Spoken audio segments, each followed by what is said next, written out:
Hello, guys, gals, and Book Nook pals. It's Pluck the Punny, and I am thrilled to bring you today's unboxing. I think you all know what it is. From Robo Time, Row Life, ROKR, Row Room. It is the Silent Corner Nook as part of our current community event on the Book Nook subreddit.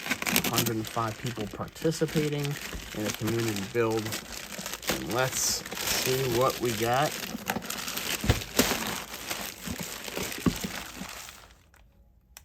Just a beautiful sight for the eyes.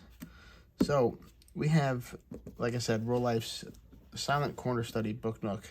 This is a interesting book nook. It's an open design. It is a corner book nook, as opposed to the traditional straight on. Does not require, it doesn't include glue. Because they are going to use the touch strips. I think they even say you can get away with no glue on this, but everyone's going to have their own preferences. While mine is going to be fairly customized when I build it as part of the event, I look forward to seeing what everybody does with theirs. Let's take a look at how it comes stock out of the box. We got our Nova retractable blade. Oh, how rude of me to exclude our B7000 bowl. He's getting late. Let's put in some friends for him. There we go. It's a big one. So standard Row Life design of our brown cardboard back with our white sleeve. And our Bizarre Girl. I can't tell if that's an open mouth, if that's bubble gum, if that's a big red nose. Let's take a look at what we got here. Surprisingly, lots of room in this box. But again, this is a non-traditional shape to this book nook, so it stands to reason things are going to be non-traditional. Some brackets here. I'm guessing this is wall mountable, maybe? I don't know. Interesting. That's a new one for me. We have our three objects. Looks like we have a garbage can here, or what could be a wine bucket. We have our lampshade, a cup and saucer. What's this little guy here? A little ink receptacle. And the top for that, and a screwdriver. I'm probably not going to use any of these, but that's cool. What we got in here? I love little sealed packages. Probably going to be our electronics, my guess. Yep. This is very interesting. This is a single LED on a touch sensor. That's part of the reason why we chose this kit for the event. Is it's very much a good kit to customize. So there's a lot of good bones here for you to build on top of. But there's plenty of wire here, so if you are someone who wants to experiment with adding lights, with adding lighting, rewiring the battery boxes, adding additional LEDs and colors, this is probably going to be a good starter for you because it's got a lot of open room to work with. Taking a look at our instruction manual, Row Life always goes with the wide instruction manuals. And it's not full color, but they do a really good job with their color to let you know what side is up, what side is down. Looks like you get your electronics out of the way right away. For customizing the lights, that may not be the best because everything's laid ahead of time, and then you got to figure out what you want to do at the end. So a little forethought and planning. It might be good to read through the instructions before you really get going on this. You can see a lot of this is very clear as to what you're building. This is going to be interesting for me since my kit's going to have almost none of the stuff on the shelves. So I'm not going to actually be building as per the instructions, which is going to be a it's going to be an interesting concept for me, but that's not why we're here. We're here to take a look at the kit and its unboxing. But, you know, we got the traditional symbols. There's not much really unique to talk about here. Interesting the way they do this plant. So that wasn't a garbage can, it was a planter. This foldable book. And the interesting way, I'll tell you right now, I can see the interesting way they do their books. For those of you who've done like a mini city kit where you have to make like 1,000 books before you start, some of them are single books, but they also do this really neat thing where you make a stack of wood and then put one larger decal along the outside of it, thereby making a stack of books. Something else they're doing here is it looks like they're using cardstock to replicate the facade of the stack of books. So again, it's a beginner way of getting into this without too much of that work up front. Let's get to some other components. All right, so it does look like we have some, I'm guessing this is the rocking chair bottom. I don't know why it's separate, but it is, so be careful with that so you don't lose that. All right, we got some safety instructions and our icon guide. They do that separately so you don't have to keep flipping back and forth. And then we have our runners.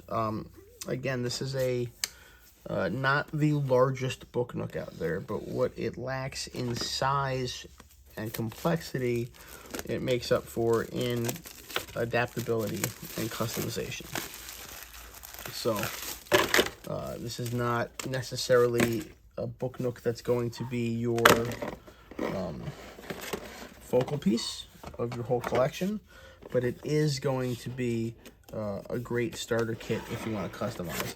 One thing I will say about Roll Life, it's probably my biggest complaint about them, and it's not really a problem per se, it's just something that's a little frustrating for me, is the way they cut their pieces on the laser cutter, they're barely held in, and I find I have to secure a bunch of pieces whenever I'm doing an unboxing video for a Roll Life kit as opposed to other ones.